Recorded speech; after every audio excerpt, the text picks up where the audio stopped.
सबसे पहले निर्वाचन आयोग की खबर से 5 राज्यों के लिए चुनाव की तारीखों का ऐलान निर्वाचन आयोग ने कर दिया है। बता दें कि असम, तमिलनाडु, केरल, पुडुचेरी और बंगाल में चुनाव होने जा रहे हैं। विधानसभा के इन चुनावों के लिए तारीखों का ऐलान हो चुका है।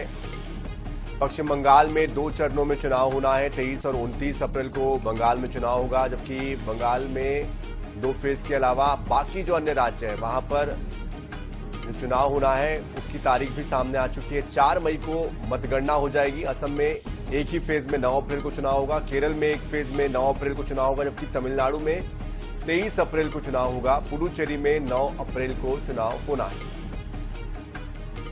तो 5 राज्यों के लिए चुनाव की तारीखों का ऐलान ज्ञानेश कुमार जो मुख्य निर्वाचन अधिकारी है उनकी तरफ से किया गया है। 23 और 29 अप्रैल को पश्चिम बंगाल में चुनाव होने हैं। बंगाल में 2 फेज में मतदान होगा, जबकि बाकी अन्य जगहों पर एक फेज में ही मतदान होना है। असम में 9 अप्रैल को, केरल में 9 अप्रैल को चुनाव होगा, तमिलनाडु में 23 अप्रैल को चुनाव होगा।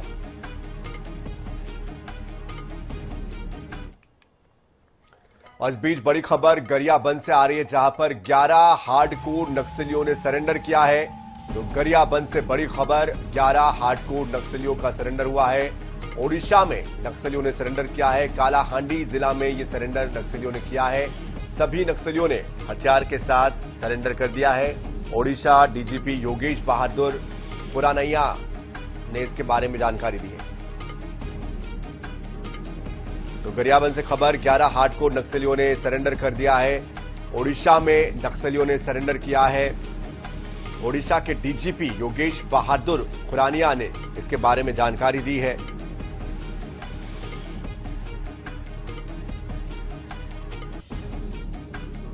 तो गरियाबंद के ये 11 हार्डकोर नक्सली तो ओडिशा के कालाहांडी जिले में इन्होंने सरेंडर किया है।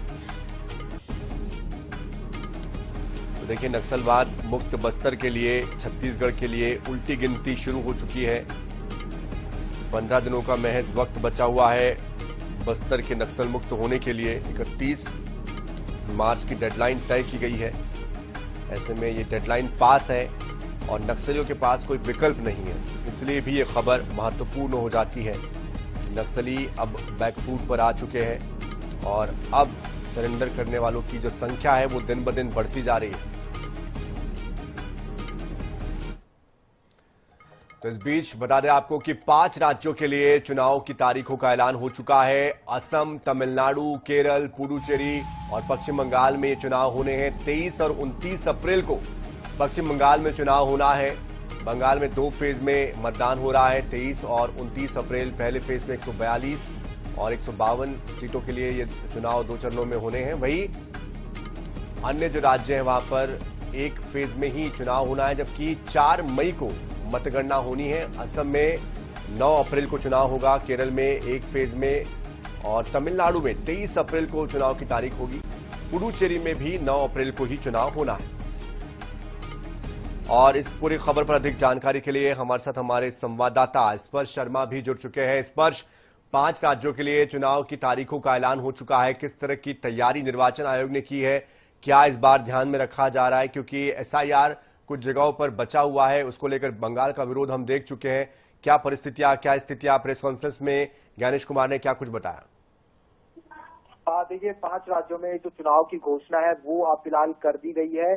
और खास तौर पर अगर हम बात करें, पिछली बार जिस तरीके से कई चरण में चुनाव देखने को मिलते थे, लेकिन इस बार इनको बेहद कम चरणों में किया गया है। मसलन जो पश्चिम बंगाल की बात की जाए, पिछली बार 8 चरण में चुनाव हुआ था, लेकिन इस बार सिर्फ 2 चरण में चुनाव होगा। 23 अप्रैल और 29 अप्रैल को पश्चिम बंगाल में चुनाव होगा। इसके अलावा तमाम जगहों पर बात की जाए तो सिर्फ एक चरण में जो चुनाव है वो जो है किया जाएगा। असम, केरल, पुडुचेरी में जो है 9 अप्रैल को जो है जो वोटिंग है वो होगी और उसके साथ साथ तमिलनाडु में भी 9 अप्रैल को वोटिंग होगी। और असम की बात की जाए तो जो है अगर बात करते हैं तो 9 अप्रैल को यहाँ पर भी वोटिंग देखने को मिलती हुई जो है नजर आएगी। तो ऐसे में इस बार जो चुनाव का शेड्यूल है उसको छोटा करने का काम जो है फिलहाल किया गया है। वहीं अगर पहली बार मतदाताओं के संदर्भ में बात करें तो असम में लगभग जो है पहली बार मतदाता रहेंगे करीब 5.25 लाख, केरल में जो है 4.24 लाख, पुडुचेरी में 23,000, तमिलनाडु में 12.5 लाख और पश्चिम बंगाल में 5.5 लाख के आसपास। ऐसे में तमाम वर्ग जो है चुनाव में जो है भागीदारी निभाए, इसको लेकर खास तैयारी चुनाव आयोग की तरफ से की गई है। खासतौर पर जो संवेदनशील बूथ होते हैं उनको लेकर चुनाव आयोग जो है अलग अलग राज्यों का दौरा जो है आज चुनाव घोषित करने से पहले कर आया था। तो ऐसे में संवेदनशील बूथ पर किस तरीके से जो अतिरिक्त फोर्स होती है जो कि सेंटर से भेजी जाती है उनको डिप्लॉय किया जाए, इसके बारे में भी जानकारी जो है चुनाव आयोग की तरफ से दी गई थी। तो फिलहाल जो है तमाम तरीके से जो चुनाव आयोग है उसकी तरफ से तैयारियां मुकम्मल कर ली गई है। एसआईआर की प्रक्रिया पूरी कर ली गई थी। बताया गया चुनाव आयोग की तरफ से कि किस राज्य में किस तरीके से और कितने वोटर है, और पश्चिम बंगाल को लेकर फाइनल आंकड़ा जो है वो अभी जारी जो है हो जाएगा। जो अंतिम दौर में एसआईआर की प्रक्रिया चल रही थी, तो तमाम चुनाव राज्यों की बात की जाए तो जो 29 अप्रैल है वहां पर चुनाव जो है निपटा लिए जाएंगे और 4 मई वो तारीख होगी जब जो है जो चुनाव के नतीजे हैं वो घोषित होंगे। और खासतौर पर देखने वाली बात अब ये रहेगी कि जो तमाम पॉलिटिकल पार्टीज है उनकी तरफ से तैयारियां कर ली गई हैं। पश्चिम बंगाल में बीजेपी क्या ममता बनर्जी के गढ़ को भेदने में कामयाब होगी, ये महत्वपूर्ण रहेगा। इसी तरीके से असम में जहां पर प्रियंका गांधी वाड्रा की ड्यूटी लगाई चुनाव में जो है कांग्रेस की तरफ से, तो वो क्या जो हेमंत बिस्वा शर्मा है बीजेपी की सरकार है उसको हटाने में कामयाब होगी, ये महत्वपूर्ण रहेगा। और दक्षिण के राज्यों में खासतौर पर भारतीय जनता पार्टी का किस तरीके का प्रदर्शन रहेगा, ये तमाम चीजें जो है फिलहाल चुनाव में काफी दिलचस्प रहेंगी। बिल्कुल, जाहिर सी बात है, देखना होगा किस तरह से ये चुनाव होते हैं, क्योंकि वक्त बहुत कम है और ऐसे में इस कम वक्त में चुनाव प्रचार प्रसार कैसे हो पाता है, ये भी एक बड़ी चुनौती इन दलों के सामने होगी। बहुत शुक्रिया इस पर इस पूरी जानकारी के लिए।